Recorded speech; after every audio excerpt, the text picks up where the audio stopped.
You're listening to the Stable Management Podcast, where we discuss the barn management topics that you're passionate about. Hi, everyone. Welcome to the Stable Management Podcast. Our goal is to bring you a real-world look into the parts of horse farm management that you love or hate most, such as stall bedding, farm equipment, and pasture maintenance. During each bi-monthly episode, we'll be joined by an expert guest who shares their experiences with and perspectives on an important stable management topic. Do you enjoy the Stable Management Podcast? Want to learn even more about horse healthcare? Get your management and industry questions answered at Ask the Horse Live, a free audio event available exclusively from thehorse.com. Each Ask the Horse Live episode focuses on a specific equine healthcare topic chosen by our editors. We gather leading veterinarians, researchers, and industry experts to tackle your toughest questions. You can also hear on-demand episodes of Ask the Horse on thehorse.com or wherever you get your podcasts. I'm your host, Hailey Kerstetter, and my guest today is Dr. Steve Adair from the University of Tennessee. Thank you so much for joining me today, Dr. Adair. Well, thank you for having me. Looking forward to it. I'm excited about our topic today because I'm sure barn managers have to deal with it at one point or another, unfortunately, and that is rehabilitating horses with soft tissue or bone injuries. So could you just start off by telling us a little bit about the common injuries or conditions that you see which would require rehab in performance horses? There are certainly numerous conditions, but probably the most common, the two most common, at least that we deal with here at the University of Tennessee, is going to be tendon or ligament injuries. Most commonly, the superficial flexor tendon, deep digital flexor tendon in the distal limb. After that, it's the next is going to be what we have termed here at UT is top line dysfunction. And it's basically those horses that have a poor top line, their back's not developed, they've got lack of gluteal development, maybe even have some back pain associated with it.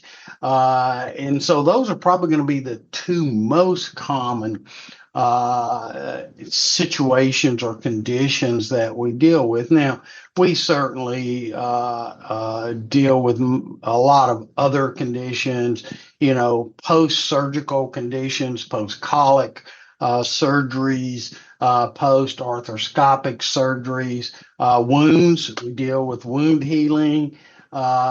So those are going to be most of the conditions, at least that we deal with here. And certainly at the farm, probably looking at more of the tendon ligament type of injuries and or the lack of condition and lack of top line development would be what people would be encountering most of. Definitely. So when you're thinking about starting to create a rehab plan, what are the key components that would make this plan effective, and who should be involved in creating it? I do think I think we need to recognize that it is a team situation, okay? And there may be numerous individuals that are involved in the healthcare. Certainly a lot of allied professionals, etc. So the first and foremost, we certainly need to be aware of the horse's health. And so certainly having a veterinarian kind of actually being the team leader to determine the degree of injury, how severe it is, those type of situation is going to be very important. From there, then you're certainly going to have those individuals that are actually going to be doing the therapies. And so certainly barn personnel, barn managers, veterinary technicians, veterinary assistants, those would be individuals that would be involved with not necessarily developing a plan, but instituting the plan. A properly trained physical therapist would be certainly a person that would be involved. And so primarily, a lot of it would deal with the veterinarian and plus or minus physical therapists. There are some veterinarians that are quite adept at rehab. And so you may have the veterinarian actually developing the plan, and then you would have other individuals that would be monitoring and providing care. And then you've got allied professionals. I mean, you can certainly have the massage therapist involved. You can certainly have the chiropractor involved. You can have the acupuncturist involved. So all of it depends on the individual. And I think it's very important to recognize that there's not a one plan fits all. And not just because you have a therapy in your toolbox doesn't necessarily mean it is appropriate for an individual. And so having that team that can look after that horse and frequently reevaluate it. I mean, because this is not something that you start and then a month or two later you come back and make a decision. This can be daily and or weekly that you need to be adjusting your plan. And certainly that's what we do here at UT. All of our cases are evaluated on a daily basis. They get an in-depth evaluation weekly, and then we adjust on the fly. I mean, it just something may not be working, and we'll change to something else. And so it's important for individuals to be on the same time, and the owners have got to be involved in it. They have got to be committed. And I often tell people that there has to be a meeting of the minds. If individuals are expecting a Grand Prix jumper and the rehab specialist is going to be happy if this horse is walking around the pasture, then there's got to be a meeting of the minds. We have to set realistic goals. We have to do objective outcome measures, and then we need to be willing to adjust our plan on the fly. Yeah, I think you brought up something that I see as a common theme no matter what the topic is, and it's treating each horse as an individual. Whether we're talking about nutrition or farriery on this podcast, we always hear that, and it's always, adjust based on the individual. Yes, exactly. And I mean, and I didn't even mention the farrier and the nutrition, et cetera. I mean, it's so important to have everybody as a team and develop it based on the individual. Again, as I said, you need to have a team leader. Okay, there's got to be a captain. The old adage, too many cooks spoil the soup, or there's too many chiefs and not enough Indians. Type of analogy. It is important because you need to have one person that can look at it globally. And certainly make sure that whatever is being done is for the best of the individual. So speaking of the team, the owner is obviously a big part in this. So how would you recommend managing and communication with the horse owner and managing their expectations during this process? Because I know that horse owners they can have varying levels of involvement in this. I think it is reliant upon the individual, whomever's the team leader, to have the adequate knowledge, not only of the condition that's being rehabbed, but the horse itself. Okay.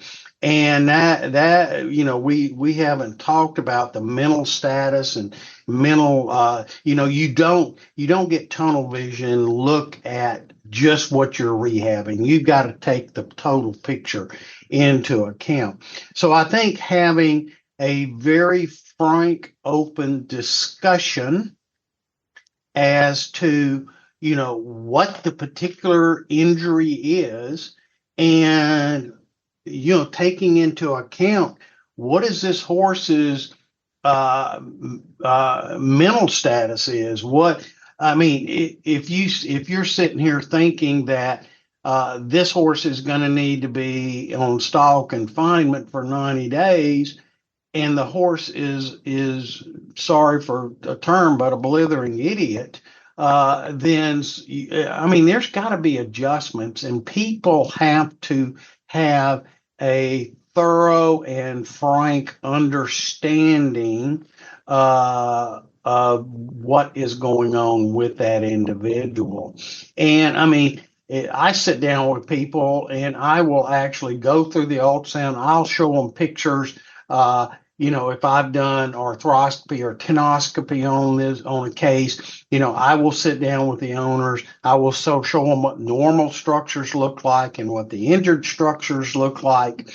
And, just give them my professional opinion as to what I think the prognosis is. I've got one in the clinic right now that's got a pretty significant injury, and we had to have a frank discussion about what my professional opinion is as far as this horse's ability to come back and have an athletic future.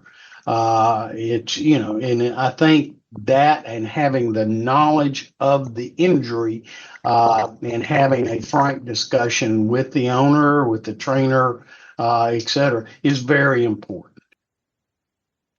So when you do have those horses, maybe at the early stages of rehab, who would have to be on stall rest, do you have any practical tips for the managers and owners who are dealing with these horses, for both their mental and physical state?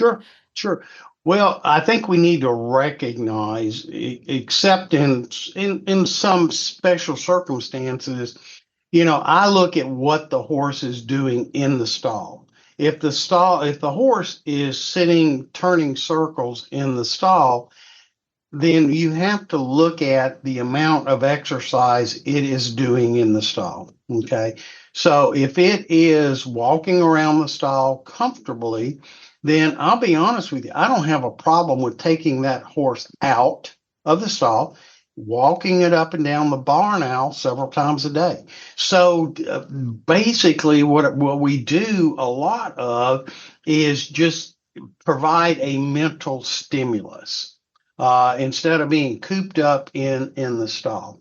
So if possible, I do try to get the horse out safely and do some change of environment. The second thing, stall toys, stall balls, milk jugs with rocks in it hanging from the ceiling. They can bounce around. There's balls that we put hay in, and they can push the ball around in the stall and eat hay out of it. Those type of things. Some of them, getting them a buddy, Shetland pony, a goat, something like that, so they're not alone. And those individuals may stay in the stall with them. It's really funny. I was at a steeplechase here a couple of weeks ago, and there's a horse, one of the race horses. They had a Shetland pony that stayed with it all the time, and so and it was hauled with her and everything, and so that's important. And then putting a radio in the stall. Here at UT, we've actually got a very unique thing, is that we've got actually two of them, life-size horses that are fiberglass, that are on wheels. We roll them all over the hospital because and we'll stick them in a stall across from an individual, and they think there's another horse there. And it's really kind of humorous because you think the horse, it doesn't move. Why would a live horse think that it's a true horse? But they do, and so that's a situation. And then we certainly going on. There's certainly pharmacological interventions that can be done just to knock the edge off. There There's some prescription medications out there that the veterinarian can prescribe. There's some feed additives out there, some casein derivatives or some CBD that can be tried to calm them down, taking the edge off of them. So there are pharmacological ways that we can do it. But for the most part, I try to do mental stimulation. We interact with these horses. The rehab patients we have here at UT, they're getting 3 to 4 hours a day of human interaction. So we do a lot of interactions, from stall stretching, balance pads, grooming, taking them out, walking them, going out in the arena, going in the treadmill, you name it. But we're interacting, and I think that mental stimulus can help a lot. It basically helps with boredom, and that's what leads to our bad stall behaviors is boredom. They're sitting in there, they don't have anything to do, they don't have any interaction, and they start acting up, weaving, circling, whatever the case may be. So that's just some thoughts. I love the fiberglass horses. Oh, that's so it's cool. Great. It is. I'm serious. If you're having to do a rehab, instead of having other horses near that horse, this having a life-size fiberglass horse that can be placed in different positions in different areas works great. We use it all the time. It really worked good. That's awesome. So when you are maybe looking at starting to hand walk or turn out or ride a horse that's been on stall rest, how do you handle those patients that are not super compliant and might even become a little bit dangerous with those activities?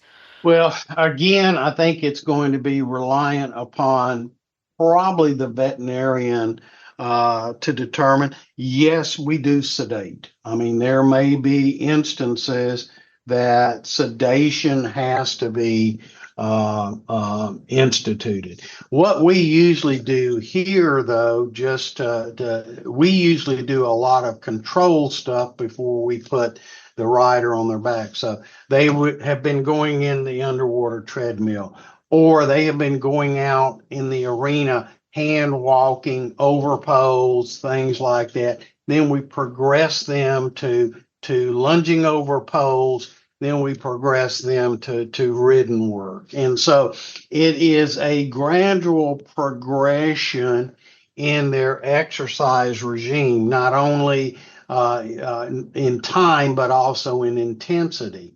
And what we have found is by the time we get to the stage that they're ready to be tack walked, we've been taking them out every day for 6 weeks.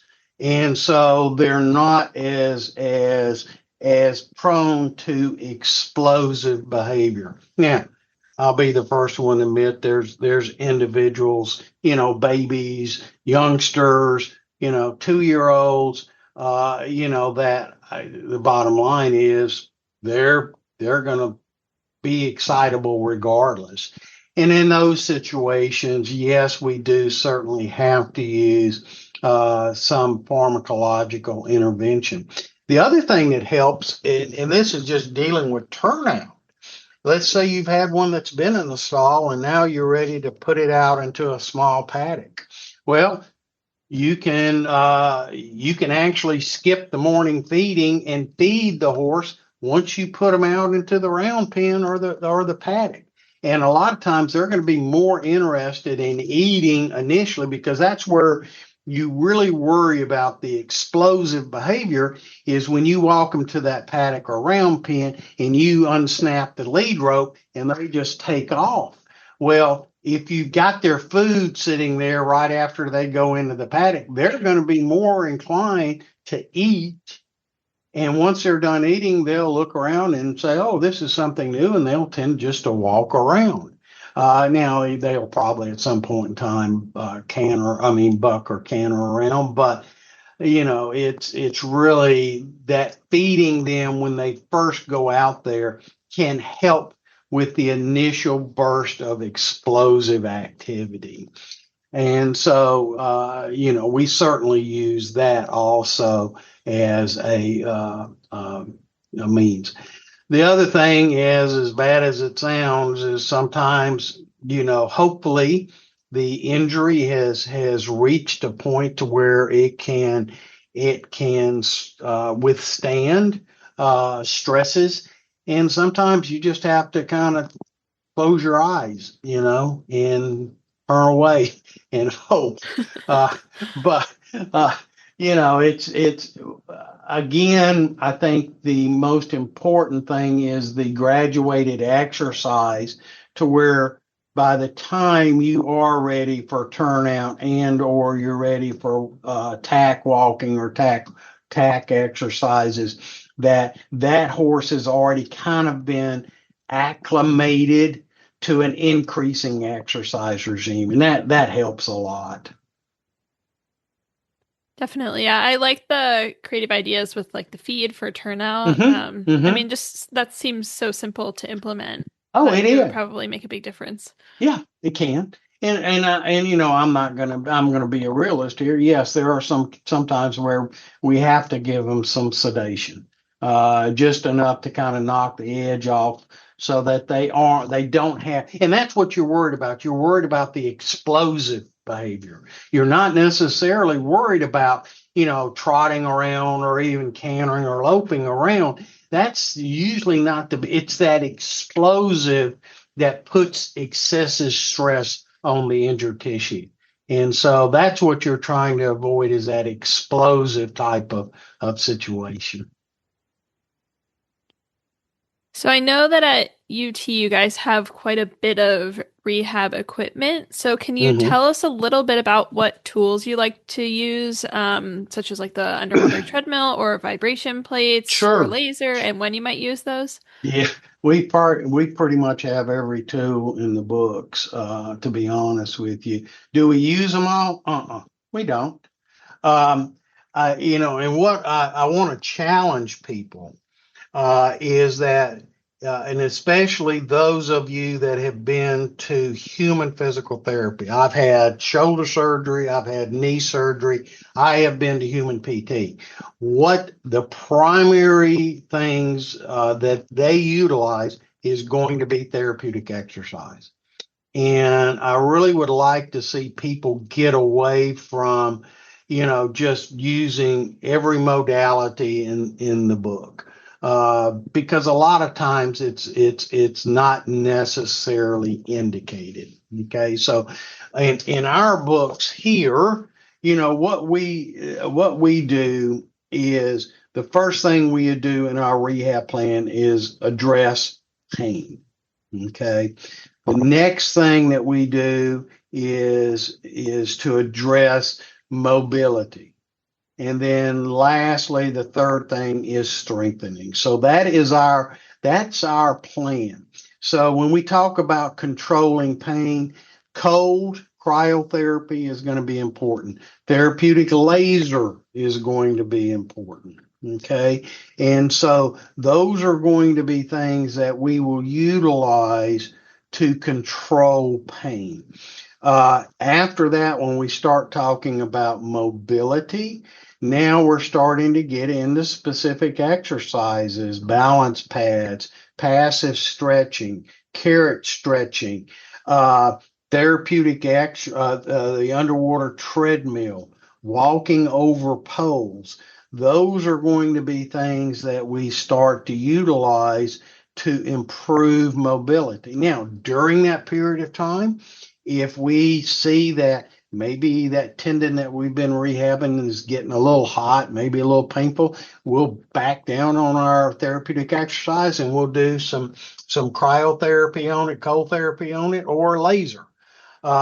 So as we progress into the healing stages, and now we're going from we're in that mobility stage to a strengthening stage, then we'll start adding stuff like therapeutic ultrasound, radio frequency therapy, those type of therapies that will help reorganize the tissues, and certainly bring in and stimulate some cells and stuff to come into the area for healing.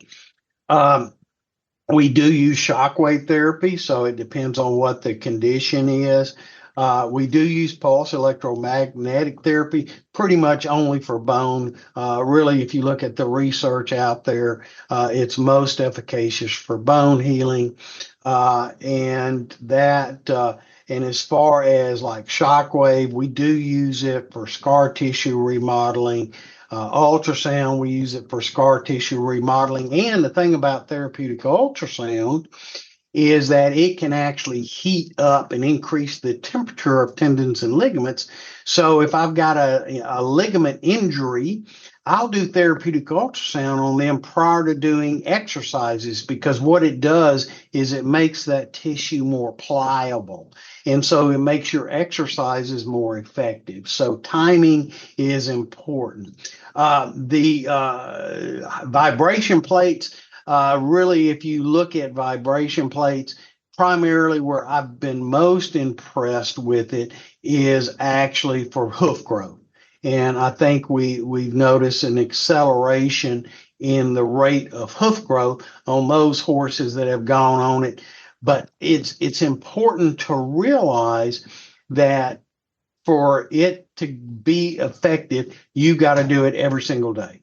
And you're not looking at just a week or 2 weeks. You're looking at every single day for several weeks to a few months before you actually notice a benefit in hoof growth.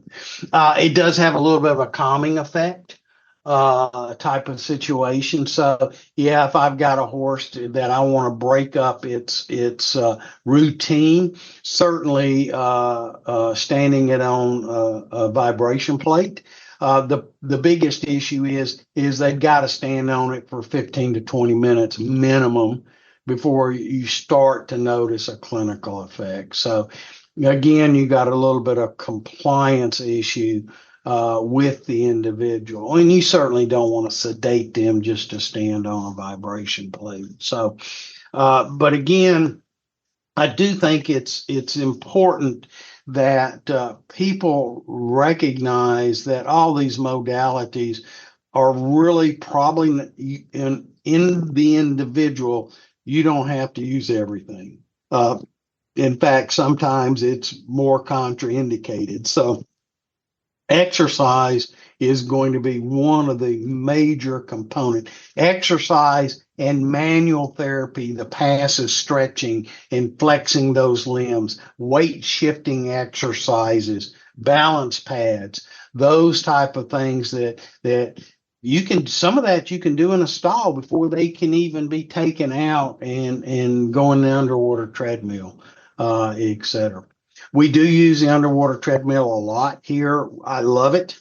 And so it's a very good resistive type of exercise that does decrease weight bearing.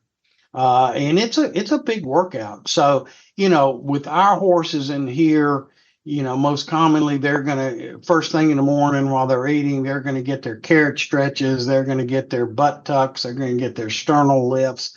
Then they're probably going to go in the underwater treadmill for 30 to 45 minutes. Then they're going to get lunch, probably maybe do some balance pads. Then they'll go out into the arena for hand work for another 30, 45 minutes type of situation.